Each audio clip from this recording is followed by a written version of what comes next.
오늘 말씀은 방편과 진실, 방편과 진실에 대해서 말씀을 드리겠습니다. 법화경 법사품 제10에 보면 부처님의 중생 제도하는 순서를 개방편문하야 시진실상이라 이렇게 말씀을 했습니다.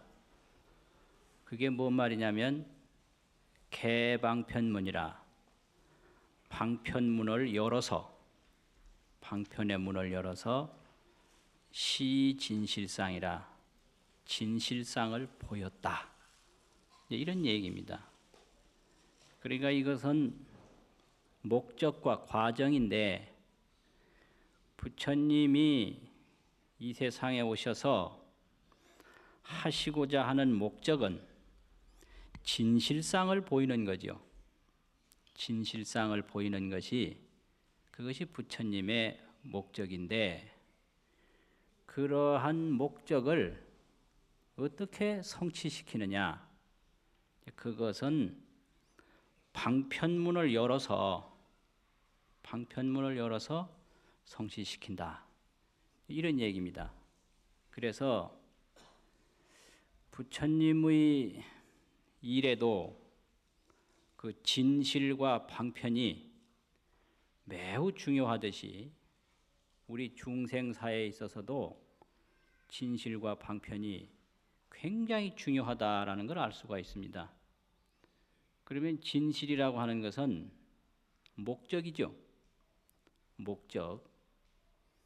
그럼 방편이라고 하는 것은 수단이고 과정입니다. 그런데 이 과정이 얼마나 중요하냐? 또 목적이 얼마나 중요하냐? 그래서 모든 일에는 거기에 도달하는 수단과 과정이 반드시 있어야 되고 또 그 수단과 과정은 목적해서 지향해 가는 그런 목표점이 반드시 있어야 이 두 가지가 서로 조화를 이루어서 모든 일에 그 의미를 느낄 수가 있다. 이런 것을 알 수가 있습니다. 그럼 서가모니 부처님이 이 세상에 오셔서 하시고자 하는 그 근본 목적은 일체 중생을 다 부처를 만드는 겁니다. 이것이 일승이에요. 하나의 길이다 이 말이죠. 승용차라고 하는 성자 일승, 한 길, 한 목적, 한 목표, 다른 게 없습니다. 그저 나는 저 중생이나 기는 중생이나 걸어다니는 중생이나 앉아있는 중생이나 형상이 있는 중생이나 형상이 없는 중생이나 모두가 성불, 부처 만드는 거 그게 부처님의 목표입니다. 그래서 일체중생 개공성불이라 일체중생이 다 함께 성불하는 거 그게 부처님의 진실이고 그게 부처님의 목적이죠. 그럼 중생이라고 그러는 것은 도대체 뭐냐? 중생은 간단한 겁니다. 근본이 지혜가 부족하다. 무지, 지혜가 없는 거예요. 어리석음이죠. 그렇기 때문에 탐욕에 빠져 있다. 무지와 탐욕. 또 그렇기 때문에 걱정, 근심, 고뇌, 고통에 빠져 있다. 이 세 가지 특징을 가지고 있는 게 중생입니다. 무지와 탐욕과 고통이다 이 말이죠. 그럼 이 중생이 무지하다고 하는 것은 지혜가 없다고 하는 것은 어떻게 나타나느냐? 지혜가 없는 증거는 뭘 잘못 보고 착각, 잘못 판단하고 미혹, 이 착각과 미혹, 또 여러 가지 사견, 그릇되게 보는 거, 이거 이제 무지인데, 그렇게 되면은 미혹하고 잘못 보게 되면 어떻게 되느냐? 이 두려움이 생겨요. 잘못 본 건 그냥 끝나는 게 아니고 두려움이 생기지 아니하면 굉장히 거기에서 욕심이 생겨요. 두려움과 욕심이 근본은 무지인데 두려움이 왜 생기느냐? 잘못 봐서 생기는 것이고 탐욕이 왜 생기느냐? 잘못 봐서 생기는 거거든요. 그게 왜 뭐냐면 어떤 사람이 껌껌한 밤에 길을 걸어가다가 아주 희한하고 무섭게 생긴 귀신을 봤어요. 너무 무서워서 도망을 갔단 말이죠. 그러다가 이제 넘어지고 자빠져서 부상을 입고 사경을 헤매고 이제 이런 게 있는데, 이제 이건 무섭게 잘못 본 겁니다. 그게 사실은 뭐냐면 귀신이 아니고 좀 마른 나무였는데 나무가 오래돼서 고목나무가 오래돼 가지고 사슴뿔처럼 바람과 이 비바람에 시달려서 하얗게 서 있었어요. 근데 이 길 가는 나그네는 그 마른 고목나무를 귀신으로 본 겁니다. 미혹되게 본 거예요. 잘못 본 거예요. 그러니까 이제 귀신은 사람을 저승으로 데려간다더라, 이런 또 기억이 되살아나서 도망을 간 거예요. 무서워가지고. 그 어두운 길을 빨리 도망가다 보니까 자빠질 수밖에 없고 자빠지면 넘어지고 부상당하는 거지. 중생이 이 세상을 볼 때 그렇게 귀신으로 잘못 보는 나그네처럼 무서운 착각에 지금 빠져 있다. 이건 이제 무섭게 잘못 본 거죠. 이렇게 어리석음이라고 하는 것은 뭘 잘못 보는 겁니다. 그래서 이걸 잘못 본다는 말을 사견이라고 그래요. 정견이 아니고 사견이다, 이렇게 얘기를 합니다.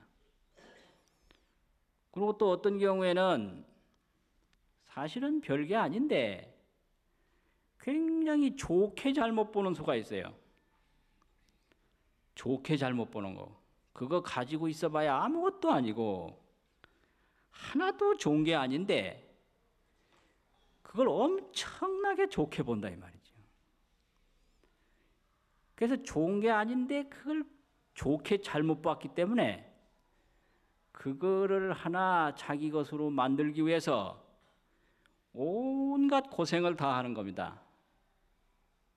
그 잘못 보면, 좋게 잘못 보면 탐욕이 생기고 나쁘게 잘못 보면 두려움이 생기죠. 그래서 이 탐욕과 공포, 이것이 전부가 어리석음에서 나오는 거거든요. 그러면 어떻게 되느냐? 이제 그 다음에는 그 짜증과 불만, 아니면 불안, 초조함, 이제 이런 것들이 생겨가지고 고해에 빠지게 된다 이거지. 이게 중생이에요. 그러니까 중생의 근본은 무지에 있는 겁니다. 죽음이라고 하는 것이 아무것도 아닌데 죽음을 무섭게 보고, 삶이라고 그러는 것이 아무것도 아닌데 삶을 굉장히 좋게 본다 이거지. 그래서 지혜로운 사람이 삶을 볼 때 이 삶이란 뭐냐? 꿈꾸는 나그네다, 몽객이다 이랬어요. 꿈을 한참 꿀 때 그 꿈이 허망한 거거든요. 아무리 좋은 꿈이라도 깨고 나면 남아있는 게 없죠. 또 어떤 사람은 노객이다, 이슬로자. 인생은 여조로라, 인생은 아침 이슬과 같다. 아침 이슬이 맺혀 있을 때는 굉장히 아름답게 보이지만 햇빛 나면 다 말라버려요.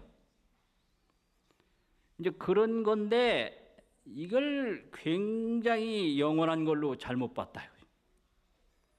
대단한 걸로 잘못 봐가지고 탐욕이 엄청나게 일어난다 이 말이죠. 인생은 행객이라, 돌아다니는 나그네다 이거. 행객.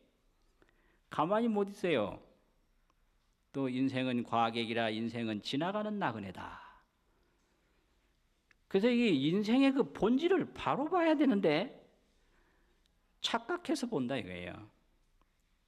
사실은 인생은 이 세상의 나그네지 한 한 사람도 주인은 없는 겁니다.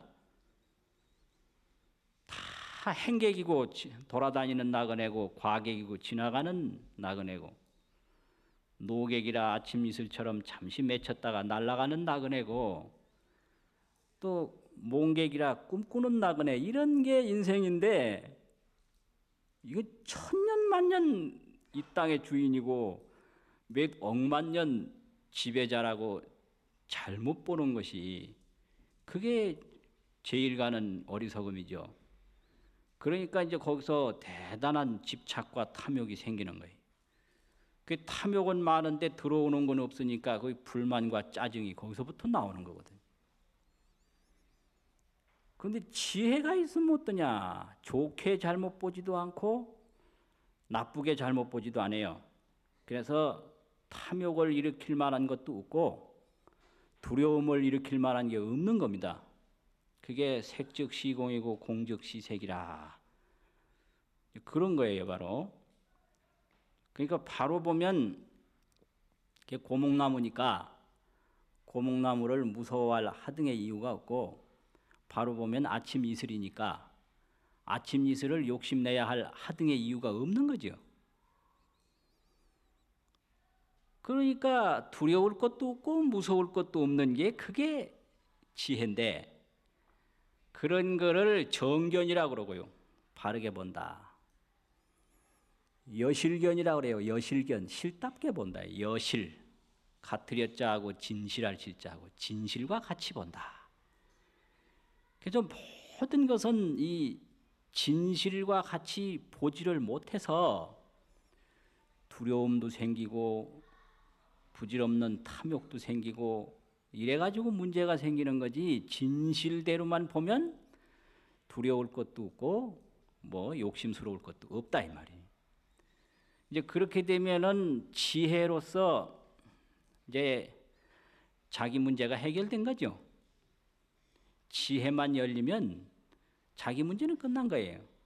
그러면은 밖을 보니까 그렇지 못한 중생들이 많이 보이더라. 그럼 뭐가 생기느냐? 원력이 생겨요. 아, 나처럼 이런 지혜의 세계에 도달하지 못한 중생들을 좀 깨우쳐주고 열어줘야 되겠다. 그래서 무지에게는 반드시 탐욕이 일어나는 것이 순서지만은 지혜가 열리면 반드시 원력이 생겨요. 원력, 지와 원이다 이 말이죠. 지원. 그러면 이 탐욕에게는 반드시 짜증과 불만이 나오지만은 그 원력으로부터는 자비와 보시, 정진이 나오는 게 그게 또 순서예요. 그래서 이 성불한다라고 하는 것은 지혜, 원력, 자비, 보시, 이게 나오는 게 이게 성불입니다. 이제 중생이라고 하는 건 무지, 탐욕, 불만, 고통, 이게 이제 중생이거든요. 그래서 이러한 중생 세계에 있는 이런 중생들을 전부 지혜, 원력, 자비, 공덕 이런 쪽으로 이제 인도하는 게 부처님의 목적이다 이 말이죠. 그러면 이거를 목적인데 이 목적을 어떻게 달성을 시키느냐? 여기서 이제 방편이 필요해요.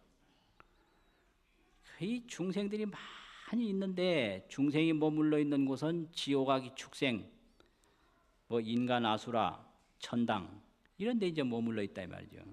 그래서 이거를 이제 비유로 말하면 저게 출발하기 위해서 기다리는 무슨 저 터미널이나 대합실과 같아요. 중생이 머물러 있는 어디론가 간다 이거죠. 가는데 이런 중생들이 이제 목적지를 향해서 출발을 하되 한꺼번에 도저히 못 가고 중간중간 휴게소가 필요해요. 이걸 방편이라고 합니다. 쉼터가 필요합니다. 쉼터. 왜 그러냐 그러면은 목적지는 멀고 중생의 힘이 약하니까 쉼터가 없으면 가다 돌아와 버려요. 제자리로 돌아가지 목적지를 향해서 안 간다 이겁니다.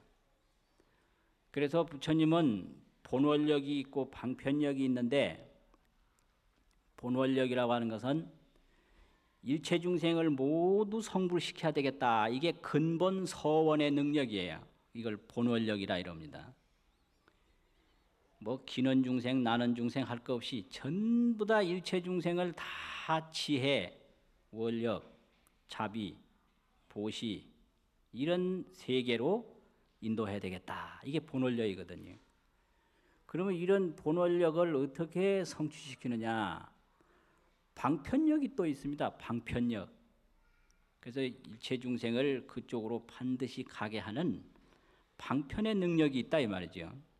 그래서 이 방편력으로 중간중간 휴게소를 만들어서 쉬어가게 합니다. 그 이제 일체 중생이 이제 조금 복을 더 지으면 천당에 가고 복을 적게 지으면 지옥에 가고 오르락 내리락 끝없이 이 물질에 따라서 위치가 왔다 갔다 하는 게 이게 중생세계거든요. 그런데 이런 중생세계에 있는 중생들을 전부 이런 성불의 세계로 인도하기 위해서 이제 발심을 시켜가지고 끌고 가야 되는데, 한꺼번에 목적지를 가게 하면 이거 피로하고 지쳐서 안 가려고 그런다 이 말이에요. 그래서 휴게소를 3개를 만들어 놨어요. 그것이 뭐냐 그러면 이제 그 아라한을 얻도록 하는 거, 그 다음에 나반존자처럼 이런 독각이 되도록 하는 거, 보살이 되도록 하는 거, 이것이 삼성이라 그래요. 그게 이제 아라한성을 성문성이라고 그러고, 독각성이라고 그러고, 독각을, 그다음에 보살을 보살성이라고 그러고. 그래서 삼성은 방편이고, 그러면 이러한 그 휴게소에서 휴식을 마친 다음에는 성불로 돌아갑니다. 그래서 이 성불은 다 하나의 목적지를 향해서 간다. 그래서 일성이라고 그러거든요. 그래서 삼성은 방편이고 일성은 진실이다. 이래서 이 결국은 일성 다 성불로 돌아가지만 중간중간에 쉼터가 필요하다 이런 얘기죠. 그래서 다 거기서 쉰 다음에는 또 간다. 그래서 이 여행객에는 휴게소가 꼭 필요해요.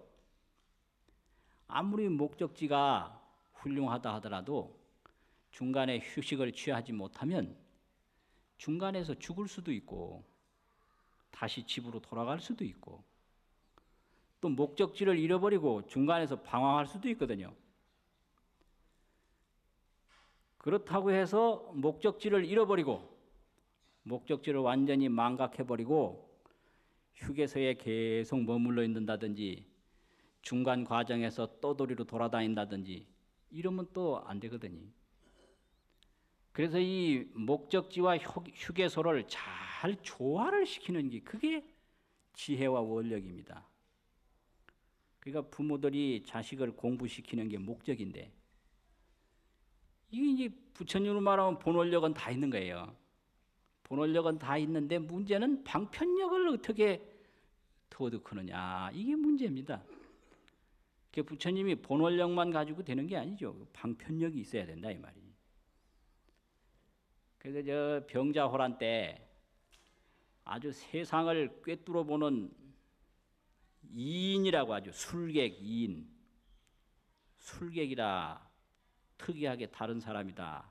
이런 사람이 2사람이 있었습니다.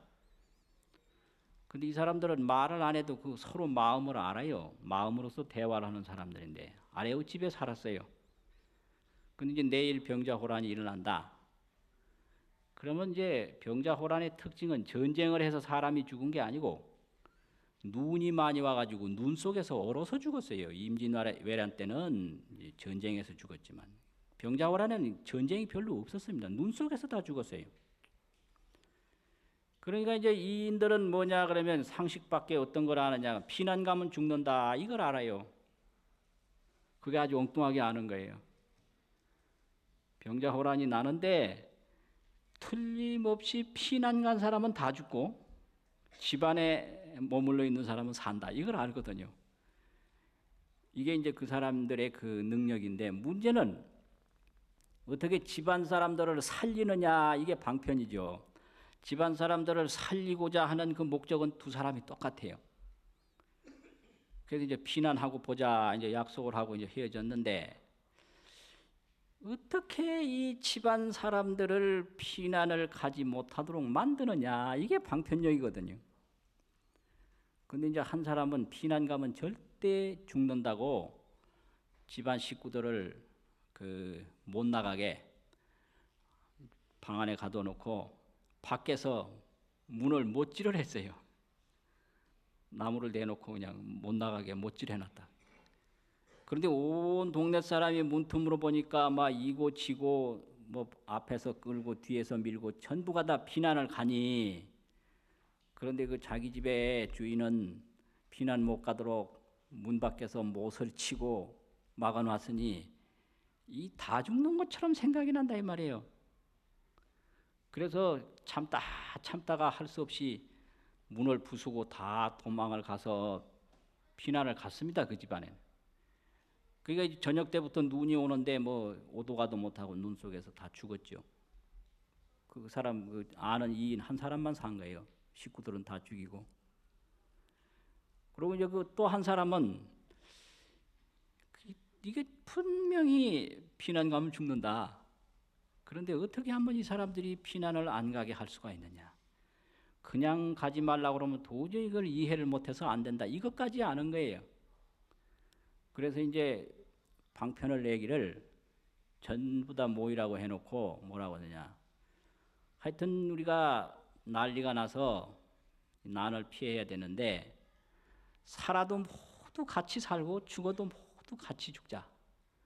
그러니까 어쨌든지 내가 앞장설 테니까 동으로 가나 서로 가나 나를 따르라. 그러니까 그래 하겠다는 거예요. 그래서 이제 그러려면은 할 일이 있다고 뭐냐 그러면 이 볏집을 많이 갖다가 밧줄을 만들어요. 노프줄을 밧줄을 만들어 가지고 그 긴 밧줄을 가지고 제일 먼저 자기서부터 막 굴비 엮듯이 엮는 거예요. 엮어서 하여튼 나만 따라오라는 거예요. 그래서 자기가 이제 가는 거죠. 근데 어디를 가느냐 그러면 따라오라는 게 무조건. 그래서 자꾸 따라가 보니까 마당만 뱅뱅 돌아요. 마당만 돌고 또 돌고. 그거 이제 너무 이상하긴 하지만은 혼자 또 거기서 빠져나가기도 어렵고 빠져나가가지고 어떻게 될지 무섭기도 하고 그 못 빠져나가죠. 그러다 보니까 이제 저녁 때쯤 되니까 눈이 오기 시작하죠. 점점 많이 오는 거예요. 그 다음에는 가고 싶어도 못 갑니다. 이제 눈에 쌓여서. 이게 눈이 오는데 마당에서 돌 거 뭐 있나 안에 들어가자. 그 방 안에 들어간 거죠. 그런데 뭐 추녀까지 눈이 쌓이니 오도 가도 못하고 그냥 거기서 온 식구가 피난을 다 한 겁니다. 그 문제는 이 차이예요. 다 알아서 피난 가면 죽는다는 것도 알고 또 가족을 그 난으로부터 보호해야 된다는 목적도 같아요. 그런데 한 사람은 이제 그 목적을 실천을 했고 한 사람은 못 했거든요. 그 왜 하고 왜 못 하느냐? 방편력이 있느냐 없느냐? 문제는 이 차이거든요. 그 이래서 서가모니 부처님이 일체 중생을 다 성불시켜야 된다라고 하는 본원력과 그 중생에 따라서 다 쉬어가게 하고 또 가게 하고 쉬어가게 하고 이 휴식과 진행을 적절하게 안배해 가지고 이끌어주는 방편력이 조화를 이루어서 그 삼계의 대도사가 되고 사생의 자부가 돼 가지고 이 중생의 늘 지혜의 광명으로 계시게 된 거거든요. 그러니까 이제 우리도 방편력에만 치우치는 사람이 있고 또 지나치게 목적만 강조하는 경우가 있어요. 이러면 다 실패를 합니다. 그 방편과 진실, 그 과정과 목적이 서로 만나야 돼요. 그 예를 보면은 우리가 일상생활 속에서도 그런 게 있습니다. 얘가 무엇이 목적이고 무엇이 과정이냐 이 말이죠. 그 목적과 수단 이게 혼동되는 경우가 굉장히 많습니다. 가령 우리가 일상생활 속에서 보면은 이 생명을 유지하는 게 그게 목적이고 밥을 먹는 건 수단에 불과한 거거든요. 그런데 뭘 먹느냐 이걸 굉장히 신경 쓰는 경우가 많아요. 그래서 저 좋은 거 먹으러 멀리 가다가 사고 나가지고 죽는 사람도 있어요. 먹을 게 가까이 있으면 가까운 거 먹지. 먹는 게 목적이 아니고 이 생명을 유지하는 생존이 목적이다 이 말이죠. 그래서 이 살면 되는 건데 지나치게 이게 짜냐 싱거우냐 맛이 있느냐 없느냐 이런 데 신경 너무 많이 쓰는 경우가 많습니다. 그거 잘못된 거죠. 그래서 이 정신세계가 높아질수록 음식 맛에 별로 구애를 안 받아요. 그게 아주 훌륭한 사람입니다. 그래서 퇴계 언행록에 보면 퇴계 선생이 그 정말로 아주 반찬 같은 거 영 뭐 아주 거친 거 많이 자시고 그래. 근데 한 번은 대단한 고관대작이 왔는데 당신 먹는 거하고 똑같이 이렇게 내놨는데 얼마나 거칠던지 한 숟가락도 못 자셨대요. 그 고관대작으로 있는 사람이. 그런데 이제 퇴계 선생은 아주 맛있게 잘 자시더라 이 말이요. 그 이제 식사가 다 끝났는데 그 고관대작이 뭐라고 그러느냐. 오양구체라고 내 입맛과 내 몸을 잘못 길러놨다. 그래서 굉장히 부끄러워했다는 거예요. 오양이라고 하는 게 이게 그릇될 오자하고 기를 양자가 있거든요. 입을 잘못 길러놓으면 안 되는 거예요. 그래서 영양을 섭취하면 그걸로 끝나는 거지. 이게 이제 며느리가 미우면 음식 가지고 자꾸 뭐라고 그러는 사람이 있어요. 그 음식에 너그러운 게 그게 정신세계가 높은 겁니다. 그거 보면 요즘도 뭐 어디 가서 뭘 먹는 거 뭐 먹을래 뭐 이거 신청 안 했는데 왜 안 시킨 거 가져왔느냐고 과함 지르는 사람이 없나. 별별 사람이 다 있어요. 이거 다 마음이 허해서 그래요. 아무리 좋은 음식 맛이라고 그래도 그게 오래 가는 게 아니고 이 목구멍으로 넘어가면 끝나는 거예요. 음식도 지나가는 물건이지 머물러 있는 물건이 아니거든요. 근데 어떤 사람도 맛 음미한다고 안 삼키고 오래오래 입에서 돌려요. 돌려봤댔자 뭐해요. 입에 있는 동안에는 몸에 하나도 도움이 안 되는데 빨리 넘겨야 몸에 도움이 되죠. 입에 평생 물고 있어봐야 몸에는 상관없는 거예요. 그러니까 이 목적과 수단을 혼동해서 목적을 잃어버리고 수단에 너무 매달리는 경우가 많아요. 옷 입는 것도 마찬가지죠. 우리가 먹고 입고 쉬고 이게 사는 건데 옷도 몸을 보호하기 위해서 입는데 어떤 경우에는 옷에다가 몸을 맞춰가지고 옷을 뭘 뺑뺑한 걸 입어야 몸매가 난다나 그래가지고 하도 불편하게 그래 입고 다니. 그건 뭐예요? 아니 몸에다가 옷을 맞춰야 되지 옷에다가 몸을 맞춰가지고 그게 일이 안 되죠. 그래서 옷을 잘 입는다라고 하는 것은 그 옷이 좋은 거지 사람이 좋은 게 아니죠. 그러니까 옷을 가지고 사람을 빛내려고 그러는 것처럼 어리석은 게 없어요. 얼마나 사람이 못났으면 옷에 매달립니까? 옷떡 보려고 그러거든. 그거 아주 어리석고 약한 거 아닙니까? 옷떡이나 한번 보려고 옷을 잘 입고 다닌다 이 말이에요. 그거 우스운 거예요. 그래서 중생 사회가 다 어리석어 가지고 그래서 또 중생들이 옷을 좋은 걸 입으면 그게 옷이 좋은 거지 사람이 좋은 게 아닌데 옷 잘 입은 사람은 사람 좋은 걸로 착각을 해요. 그게 아주 어리석은 거예요. 그래서 사람이 아주 소신이 있고 실력이 있고 넉넉하고 안정되어 있으면 옷은 별로 신경 안 쓰거든. 그런데 사람이 불안하고 뭔가가 자신감이 없고 초조하면 사람은 시원찮아도 옷이나 딴 한번 잘 보이려고 이래 한다 이 말이에요. 그러면 그게 뭐냐? 그게 잘못된 거죠. 그게 아주 잘못된 거예요. 또 집도 마찬가지예요. 이 집이라고 하는 것은 사람이 쉬는 곳이지. 또 가족끼리 정을 나누는 것이고 화목을 유지하는 것이지 그 집 자체가 목적이 아니거든요. 그런데 이 집에 또 굉장히 신경을 쓰는 사람이 있어요. 그래서 이 집에 신경 쓴다고 오히려 피곤해서 잠도 못 자는 사람이 있어요. 그건 뭐 조금 깨끗하면 어떻고 조금 안 깨끗하면 어떠냐. 편안하게 잠만 자면 될 거 아니에요. 근데 그게 아니에요. 굉장히 그게 뭐 발을 씻었나 손을 씻었나 뭘 청소를 했나 안 했나. 그 먼지가 있으면 좀 먼지하고 같이 살고 그럼 내지 사람도 알고 보면 몸에도 먼지가 많은데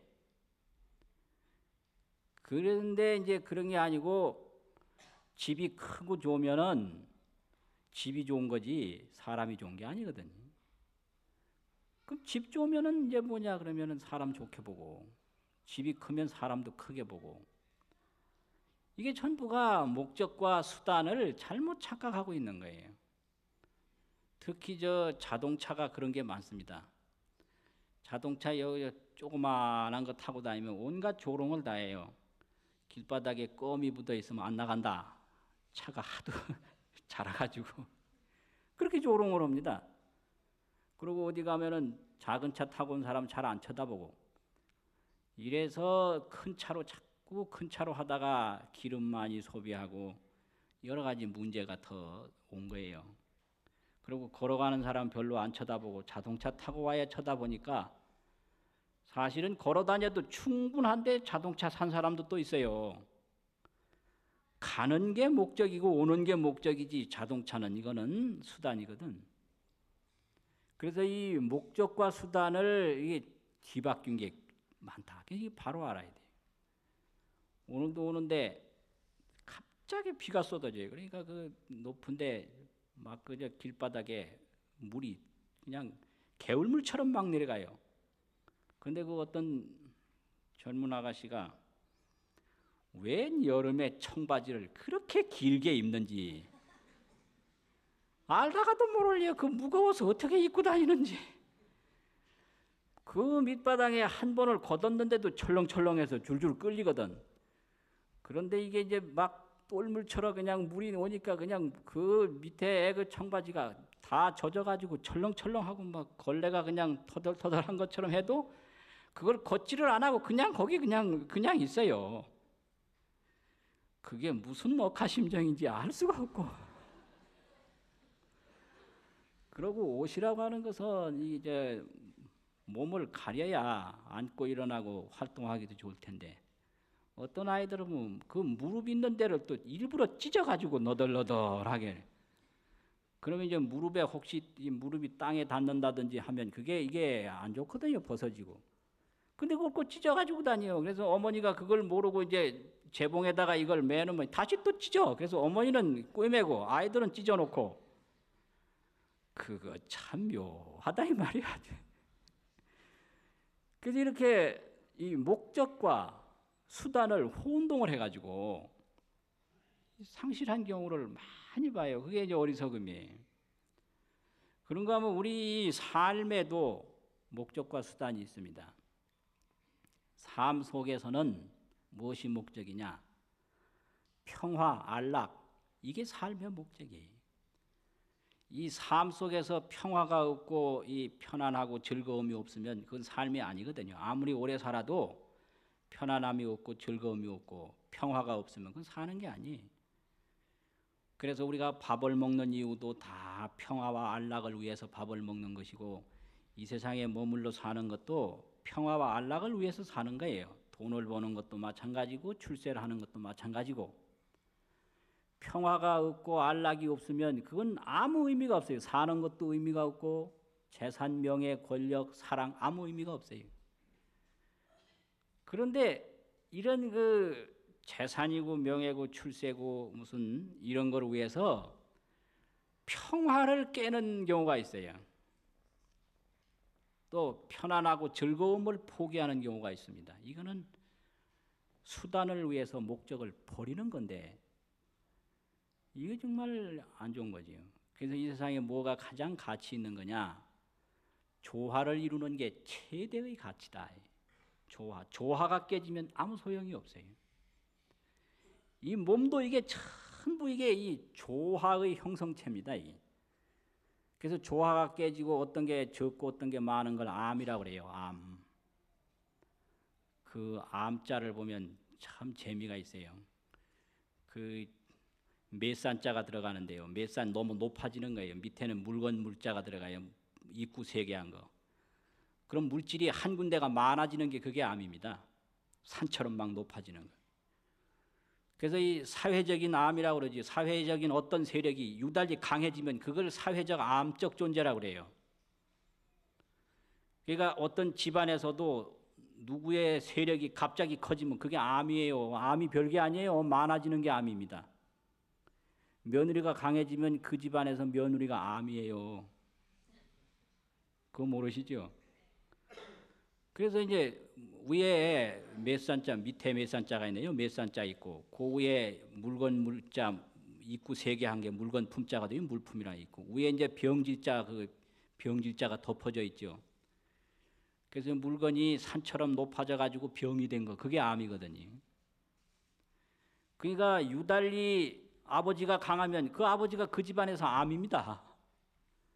강해져서 이제 다른 사람들을 전부 괴롭혀 가지고 다른 사람 다 괴롭게 만들고 자기도 괴로워서 죽는 거예요. 암이라는 게 그런 거예요.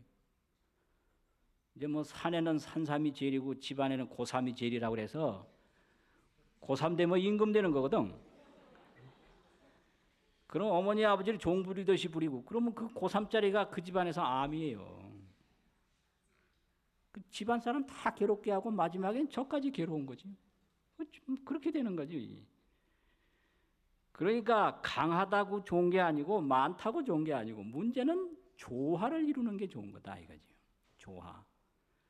그래서 이 조화를 어떻게 이루어가느냐 이게 아주 삶의 예술입니다. 오늘날도 보면은 다 그래요. 그래서 이 사회가 유지되는 데는 정치, 경제, 문화 이런 것들이 조화를 이루어야 돼요. 이게 사회입니다. 사회라고 하는 성격은 정치, 경제, 문화가 잘 조화를 이루어야 사회가 이게 유지가 돼요. 안 그러면 이게 깨지거든요.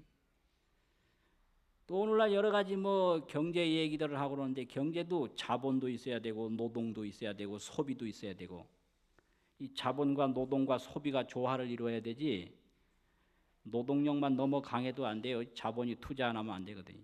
또 소비를 해줘야지 아무리 좋은 걸 만들어내도 누가 안 사면 끝나는 거 아니에요. 그러니까 이걸 어떻게 조화를 시키느냐. 이 소비와 노동과 자본이 멋진 조화를 이루어야 그게 이제 선진국형 경제다.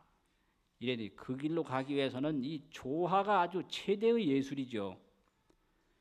그래서 이제 이러한 그 여러 가지를 이제 위해서 그 많은 것을 생각을 해야 되는데 우리가 그 일상생활 속에서 이 삶이라고 하는 것은 이 현실 속에서 나타나는 여러 가지 그 다양한 이런 것들도 잘 살펴야 되지만은 어디를 향해서 우리가 가고 있나 이 목적을 상실하면 안 됩니다.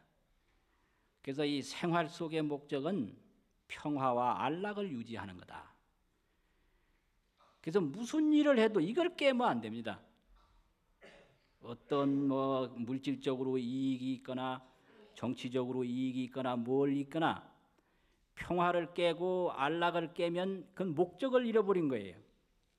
그래서 그 목적을 딱 세워놓고 그 한도 내에서 정치 활동도 하고 경제 활동도 하고 사회 활동도 하고 이것이 이제 현실이죠.